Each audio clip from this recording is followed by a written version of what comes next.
اولاد کو بھی ہم اکثر و بیشتر اپنا ایسٹ سمجھتے ہیں.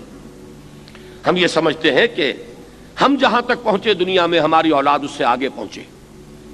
ہم نے جتنی کاروبار کو پھیلا لیا ہے وہ اس سے اور آگے پھیلائیں.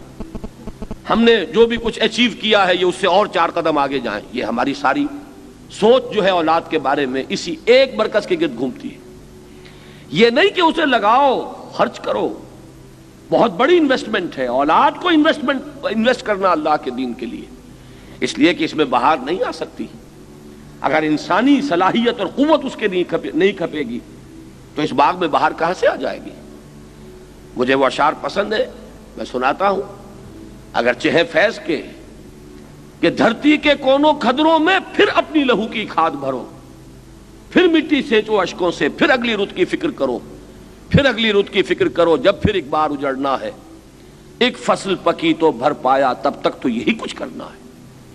لیکن یہ کہ کیا ہم اپنی ہڈیوں کی کھاد اس کے اسلام کے پودے کے لیے ہم دینے کو تیار ہیں؟ کیا ہم اپنی اولاد کا خون جو ہے اس کی آبیاری کے لیے دینے کے لیے آمادہ ہیں؟